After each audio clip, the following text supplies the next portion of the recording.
Guys, one more mini vlog. ఈ రోజు curry వచ్చేసి క్యాప్సికమ్ కర్రీ అయితే చేస్తున్నాను నేను. మీలో ఎంతమందికి క్యాప్సికమ్ కర్రీ అంటే ఇష్టం అనేది కామెంట్ సెక్షన్ లో కామెంట్ చేయండి. నాకైతే ఈ క్యాప్సికమ్ కర్రీ అంటే అస్సలు నచ్చదు. ఇక అంతకు ముందు అప్పుడప్పుడు క్యాప్సికమ్ కర్రీ చేసిన ప్రతిసారి టమాటా వేసి అయితే వండేదాన్ని. అలా కర్రీ చేసిన ప్రతిసారి నేను కర్రీతో కంటే ఎక్కువగా చట్నీతోనే తినేదాన్ని, ఎందుకంటే నాకు ఈ కర్రీ అంటే ఇష్టం లేదు కాబట్టి.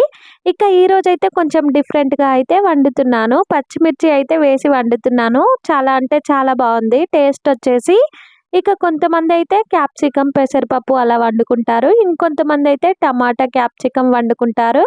ఇక నాకు ఈ రెండు కాంబినేషన్స్ అయితే ఏం నచ్చలేదు, కానీ పచ్చిమిర్చి వేసి మంచిగా వండితే మాత్రం టేస్ట్ అనేది చాలా అంటే చాలా బాగుంది. క్యాప్సికమ్ మసాలా కర్రీ కూడా చాలా అంటే చాలా బాగుంటుంది. ఇంతకు మీకు క్యాప్సికమ్ కర్రీ అంటే ఇష్టమా లేదా అనేది కామెంట్ సెక్షన్ లో కామెంట్ చేయండి. ఇక్కడ నేనైతే కర్రీ అయితే ప్రిపేర్ చేస్తున్నాను కదా, ఇక పైన కొన్ని బాక్సెస్ అయితే పెట్టాను కదా నేను సెల్ఫ్ లో, అవన్నీ కూడా కొత్త బాక్సెస్ అన్నమాట. అవన్నీ కూడా ఓపెన్ చేయలేదు ఇంతవరకు కూడా.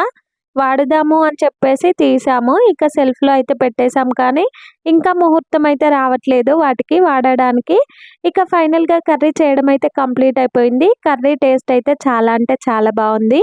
ఇక మీ అందరికీ తెలిసే ఉంటది కర్రీ ఎలా ప్రిపేర్ చేయాలి అనేది. ఇక నేనైతే ఎక్స్ప్లెయిన్ చేయాల్సిన అవసరం అయితే లేదు. ఇక ఈ వీడియో మీకు ఎలా అనిపించింది? వీడియో నచ్చిందా? నచ్చినట్టయితే ఒక చిన్న లైక్ అయితే ఇచ్చి వెళ్ళండి. అలాగే సబ్స్క్రైబ్ కూడా చేసుకోండి. వీడియోకి లైక్ చేయడం అయితే మర్చిపోవద్దు. By guys.